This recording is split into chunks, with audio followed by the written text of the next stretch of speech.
महाविकास आघाडीमध्ये लोकसभेच्या जागा वाटपाच्या हालचाली सुरू असतानाच राधाकृष्ण विखे पाटील यांनी काँग्रेसमध्ये फुटीचं भाकीत केलंय। विखेंच्या या भाकीताला संजय राऊत यांनी खोचक उत्तर दिलंय। लोकसभा निवडणुकीच्या तोंडावर राजकीय घडामोडींना वेग आलाय। महाविकास आघाडीत लोकसभेच्या जागा वाटपावरून खलबतं सुरू झालेली आहेत। नुकताच जयंत पाटलांनी मातोश्रीवर जाऊन उद्धव ठाकरेंशी चर्चा केली आहे। तर लोकसभेचं जागा वाटप जवळपास निश्चित झाल्याचा दावा खासदार सुप्रिया सुळेंनी केलाय।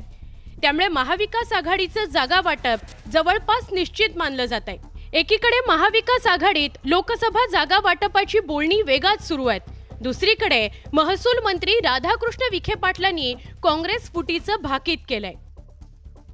अनेक लोकांची इच्छा आहे, कारण काँग्रेसकडे नेतृत्व कुठे राहिलं दुर्दैवानं त्याचा परिणाम आज उद्याच्या राजकारणामध्ये आपल्याला दिसणारच आहे। नेते लोक एकत्र आले वाटाघाटी करायला, त्यांच्यामध्ये चर्चा काय, वाटा कोणाला आणि घाटा कोणाला, ना कार्यकर्त्याची चिंता आहे ना त्यांना पक्षाची काही चिंता आहे।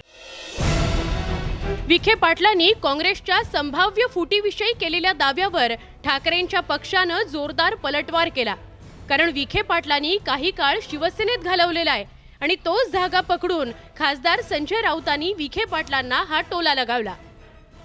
पहा, राधाकृष्ण पाटील यांनी अनेक पक्ष बदलले। ते शिवसेनेमध्ये होते, ते काँग्रेसमध्ये होते, आता भारतीय जनता पक्षामध्ये आहेत। तेव्हा असे जे नेते असतात ज्यांना पक्षांतराविषयी फार जाण नसते, ते अशा प्रकारची वक्तव्य करत असतात। कोण जातंय कोण राहतंय येणारा काळ ठरवेल, आणि उद्या सत्ता नसेल भाजपकडे तर आपण कुठे असणार आहात हाही विचार करून ठेवा। 2019 मध्ये राज्यात मवियाच्या स्थापनेपासून अनेक वेळा काँग्रेस फुटीची चर्चा रंगली आहे।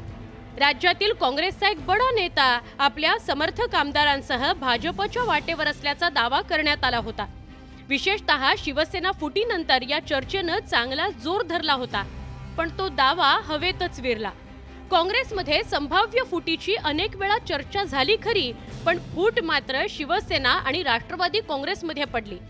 पण राजकारणात कधी काय होईल याचा काही नेम नाही। 2019च्या निवडणुकीपूर्वी काँग्रेस, शिवसेना आणि राष्ट्रवादी काँग्रेसमध्ये मोठ्या प्रमाणात पक्षांतर झालं होतं।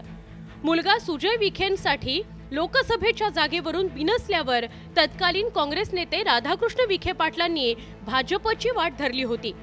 आता त्याच विखे पाटलांनी काँग्रेसमधील संभाव्य फुटीवर भाष्य केलंय, त्यामुळे राजकीय वर्तुळात चर्चेला उधाण आलंय। Bureau report, news 18 Lokmat.